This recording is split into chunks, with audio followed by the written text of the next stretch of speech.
श्रीमते श्रीवराहमहादेशिकाय नमः। श्रीमते रङ्गरामानुजमहादेशिकाय नमः। श्रीमते वेदान्तरामानुजमहादेशिकाय नमः। श्रीमते निगमान्तमहादेशिकाय नमः। श्रीमते भगवते वाश्चकाराय महादेशिकाय नमः। श्रीमते भगुलभूषणमहागुरवे नमः। श्री तरंगमहनंदिनी हेमाब्जनायिका समेत श्री देवनाथ परब्रह्मणे नमः। श्री अलर्मेल मंकानायिका समेत श्री श्रीनिवास परब्रह्मणे नमः। श्रीमान वेंकटनाथार्य कवितार्किककेसरी वेदांताचार्यवर्यो मे सन्निधत्तां सदाकृति। சீரந்ததோ புலு திருவேங்கடமுடையான் பாரந்தச் சொன்ன பழமொழியுள் ஓரொன்று தானே யமையாதோ தாரணியில் வாழ்வார்க்கு வானேரப் போமளவும் வாழ்வு. சிவதே நிகமாந்த மகாதேசிகாய நமஹ.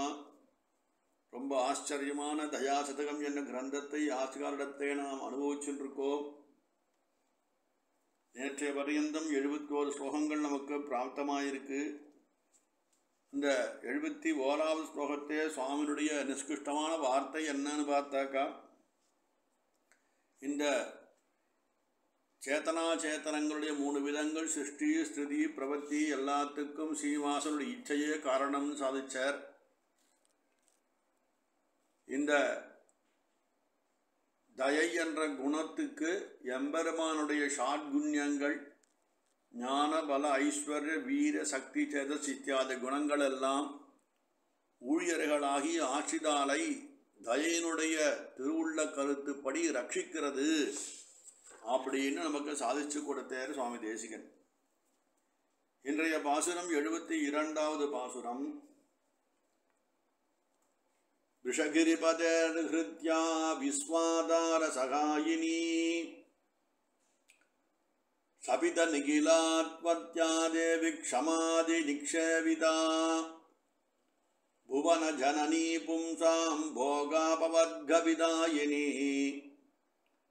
விதமசி பதே வியக்திம் நித்யாம் பிபர்ஷீதயே ஸ்வயம். அப்படின்றது 72வது ஸ்லோகம். விதமதி பசே வியக்திம் நித்யாம் பிபர்ஷி தயே ஸ்வயம்னு போட்டார். அதாவது ஜனங்களுக்கு போகங்களை கொடுப்பவளாயும் தமோகுணமில்லாத பரமபதத்திலே நித்தியமான விக்கிரகத்தை உடையவள், உன்னுடைய சுவேச்சையாலே தரிப்பவள்னு அர்த்தம் பண்ணுறார். இங்க இந்த பாசுரத்தில் ரொம்ப அற்புதமான விஷயம் என்னன்னு கேட்டால், ரொம்ப சீலத்தை உடையவளான தயாதேவி எம்பெருமானை போல லீலா விளையாட்டுக்களில் அவளுக்கும் பரம இஷ்டம். அதனால சொன்னார், விஷகிரி பதஹிருத்யா விஸ்வாதார சகாயினின்னு முதல் வரி கொடுத்தார். இப்படி இந்த தயாதேவியானவள் திருவேங்கடமுடையானுடைய மனோகரமான பிரீத்தி உள்ளவளாயிருக்கா, வக்ஷஸ்தலத்திலே வசிப்பவளாயும் இருக்கா. அந்த எம்பெருமானுடைய சர்வ அவதாரங்களிலும் அவளும் ஒரு காரணமாயிருக்கா. அவன் அவதரிக்கும் போது எம்பெருமான் எப்பப்பெல்லாம் அவதாரங்கள் பண்ணாரோ அவனோடும் அவளும் சஞ்சரிக்கின்ற அவதாரங்களிலே வேறு வேறு பரிணாமங்களிலே சர்வதா சகல தோஷங்களையும் போக்குவளாயும் இருக்கான்னு சொன்னார். ஷமையாகிய பூப்பிராட்டி அவளாலே உபசரிக்கப்படுவர்களாய் இந்த தயாதேவி இருக்கான்னு சொல்லி உலகத்துக்கெல்லாம் மாதான்னு சொல்லி சுருக்கமாக சாய்க்கிறார், கருத்துரையில் சாய்க்கிறார். விஸ்தாரமான அர்த்தம் நம்ம இங்கே பார்க்கும்போது இந்த ஸ்லோகத்தில் தயா பிராட்டிக்கும் பெரிய பிராட்டி லக்ஷ்மி பிராட்டிக்கும் பொருந்தும்படியான விசேஷ குணங்களை அமைத்து தயை என்ற குணத்தை வர்ணிப்பதாலே இந்த பெரிய பிராட்டியான லக்ஷ்மி பிராட்டி தான் தயையின் சொரூபம் என்பதை சுவாமி தேசிகன் இங்கே நமக்கு எடுத்து காட்டுறார். இங்கே தயாதேவியே பெரிய பிராட்டியாரான லக்ஷ்மி பிராட்டி என்கிறார் சுவாமி தேசிகன்.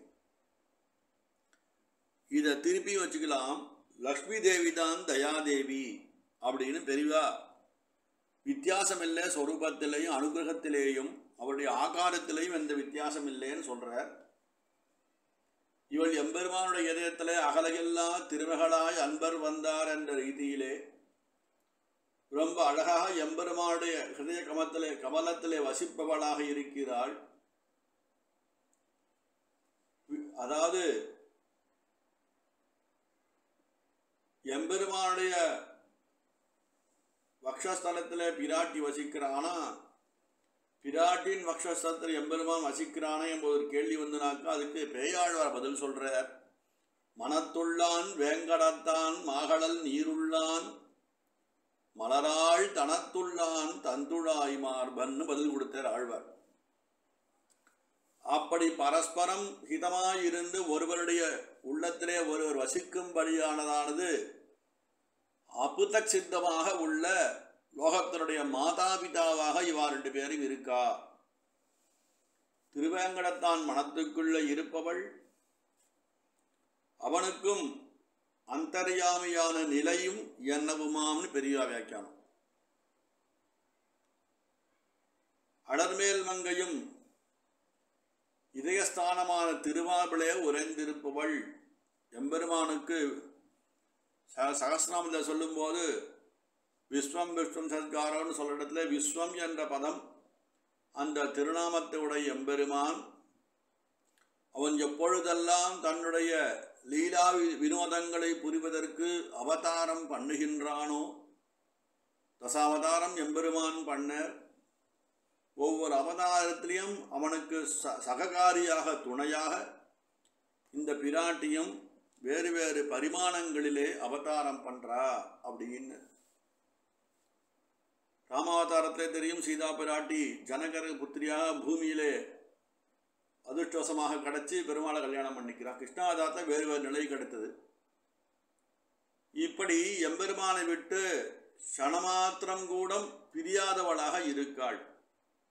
லோகத்தை சிருஷ்டி பண்ணும்போதும் கூட இருக்கா, அதை சிருஷ்டியை தாங்கும் போதும் கூட இருக்கா, சம்ஹாரம் பண்ணும் போதும் பிராட்டி கூட இருக்கா. அந்த இடத்துல அவதரிக்கும் போதெல்லாம் துணைவியாக இருப்பவள் இந்த தயா பிராட்டி, லக்ஷ்மி பிராட்டி.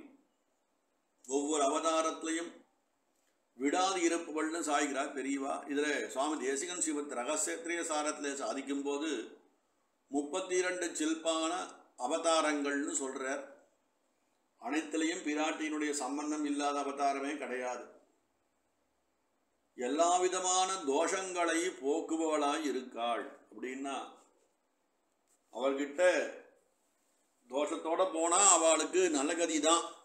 அப்பேற்பட்டதான தயை சொரூபமாக பிராட்டி இருக்காள். இதை விட என்னன்னா ரொம்ப பொறுமையாக இருக்காள்னு அர்த்தம்.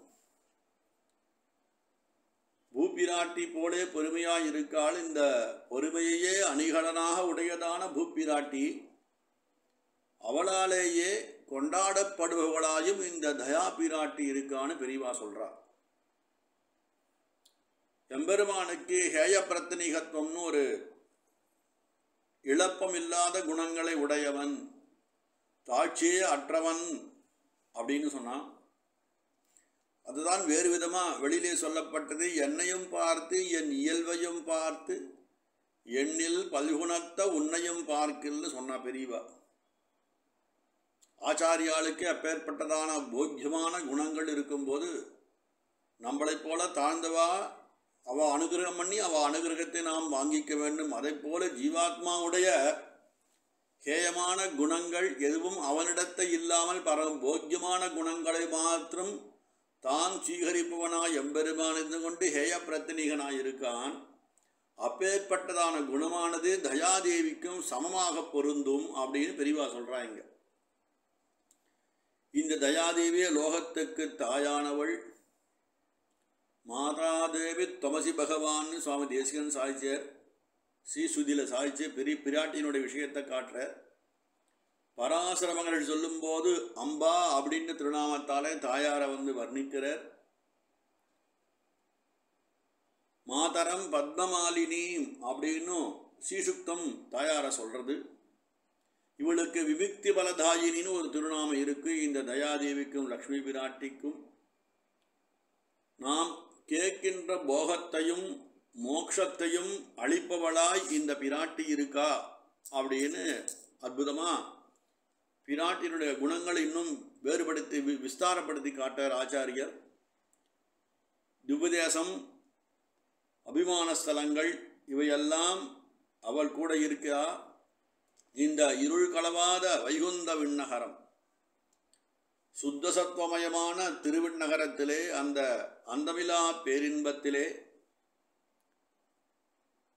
ஞானத்திலே மட்டுமின்றி அதான் நித்தியமான அங்கே சேவை சாதிக்கிறான்னு சொல்ல வர சுவாமி. இந்த இருள் ஜரமா ஞானத்திலே நம்மளாலே அர்ச்சிக்கப்படுகின்ற அர்ச்சா விக்கிரகமாயிருக்கா. அவளுக்கு அங்கேயும் ஸ்வயம் பக்தமாகிறாள், திருவிண்ணகரத்திலையும் ஸ்வயம் பக்தமாகிறாள். திருவிண்ணகர்னா இங்கே அந்த வைகுந்த விண்ணகரம் சொல்லப்பட்டதான அந்த மோட்சம் அங்கே தான், பரமபதம்தான். அப்படி இந்த தயனுடைய விஸ்தாரமான குணங்களை, 6 அம்சங்களாலே தயாதேவிதான் பெரிய பிராட்டியா, பெரிய பிராட்டி தான் தயாதேவி என்பதை ரொம்ப அற்புதமாக சுவாமி தேசிகன் தன்னுடைய இந்த 72வது ஸ்லோகத்தை நமக்கெல்லாம் சாதிச்சு, புவன ஜனனி பும்சாம் போகா பவர்க விதாயினின்னு சொல்லி, விதமதிபதே வக்தியம் நித்யாம் பிபர்ஷி தயே ஸ்வயம்னு சொல்லி இவளுக்கு பரவதத்தை இவளுடைய ஆத்ய விக்கிரகம் சர்வதா நித்தியமானது அப்படின்னு சாதிச்சு இந்த ஸ்லோகத்தை பூர்த்தி பண்றார். கவிதார்க்கிக சிம்ஹாய கல்யாண குணசாலினே ஸ்ரீமதே வெங்கடேசாய வேதாந்த குரவே நமஹ.